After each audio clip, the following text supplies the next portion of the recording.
당신의 똥은 안녕하십니까? 안녕, 만나서 반갑다. 다음에 또 봐. 아침에 화장실에서 똥에게 이런 인사를 하는 날은 굉장히 기분이 좋습니다. 왜냐하면 불과 몇 년 전만 해도 변비로 고생을 했기 때문입니다. 3일씩 화장실에 가지 않는 건 예사였고 늘 아랫배가 더부룩했거든요. 당연히 똥배도 인덕으로 자리 잡고 있었습니다. 매일 화장실에 가는 사람들을 보면 신기하고 조금 부럽기도 했지만 생활에 특별한 지장을 주는 건 아니었기 때문에 그러려니 하고 살았습니다. 최근 식습관을 포함한 생활 습관을 바꾸고 나서부터 매일 정해진 시간에 화장실을 갈 수 있게 되었습니다. 새로운 세상이 열린 것이죠.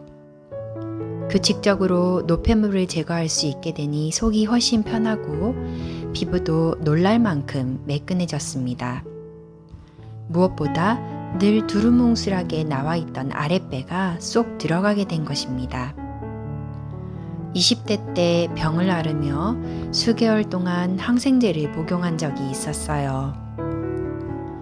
돌이켜보니 그때부터 매일 배변을 하지 않게 되었던 것 같습니다. 당시에는 이유를 명확히 알지 못했고 그저 신체 컨디션이 떨어지니 배변 기능도 약해진 것이라고 추측만 할 뿐이었습니다. 나중에 기능의학을 공부하며 항생제가 면역력을 높이는 장내 유익균을 죽이고 대장 환경을 좋지 않게 만든다는 사실을 알게 되었습니다. 변을 만들어내는 공장이 열악해지면서 자연히 생산과 배출에 악영향을 끼치게 된 것이었죠. 우리들이 먹고 마시는 모든 것들은 몸에 도움이 되는 영양소를 제외하고 배설 시스템을 통해 소변과 대변으로 배출되어야 합니다. 그러나 이런 기능이 제대로 작동하지 못하면 체내에 노폐물과 독소가 쌓이게 되고 건강을 위협하게 됩니다. 특히 중금속의 경우 제때 제거하지 못하면 몸에 축적되는 경향이 있기 때문에 이 상황이 지속될 경우 심각한 결과를 초래할 수도 있고 암과 관련이 있는 경우도 있습니다. 경하드리옵니다.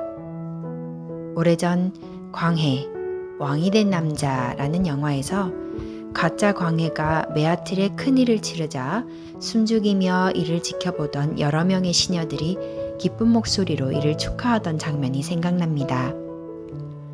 제대한 은밀히 끝내야 하는 거사를 만인이 지켜보는 가운데서 치러낸 광해도 대단했지만 인간이라면 당연히 해야 하고 할 수밖에 없는 일을 했다고 축하하는 궁중의 법도도 웃기다고 생각했었습니다. 하지만 대변이 건강의 바로미터가 될 수 있다는 사실이 알려진 지금 이 장면은 새롭게 시사하는 바가 있습니다. 규칙적인 배변 습관뿐만 아니라 그것의 굵기, 색깔, 냄새, 물기, 혈변의 유무 모두 현재 건강 상태를 알려주는 역할을 합니다. 또한 장에서 세로토닌이라는 행복 호르몬도 분비되기 때문에 똥을 잘 누는 사람이 행복할 가능성이 높습니다. 규칙적으로 화장실에 가는 것만큼 중요한 것이 정신의 배변 활동입니다. 삶을 살아가며 수없이 많은 다양한 경험들을 하게 됩니다. 좋은 경험도 있지만 불쾌한 경험도 있죠. 심한 경우 큰 트라우마를 남기는 사건들도 겪게 됩니다. 중요한 것은 내 정신적 면역 시스템이 건강할 때는 취할 것은 취하고 버려야 할 독소들은 밖으로 잘 배출해내어 별 문제 없이 건강한 생활을 영위할 수 있습니다. 문제는 정신의 면역력이란 것이 하루아침에 만들어지지 않는다는 데 있습니다. 그리고 많은 경우 인간관계나 생활 속 스트레스가 제때에 적절하게 배출되지 못하고 차곡차곡 쌓여 알지 못하는 사이에 심각한 악영향을 끼치는 경우가 태반이죠. 마음의 면역 시스템이 심각하게 오류가 나 있는 경우 나 혹은 타인에 대한 공격 성향으로 표출되기도 합니다. 이러한 면역 상태를 가장 잘 반영하는 것이 감정입니다.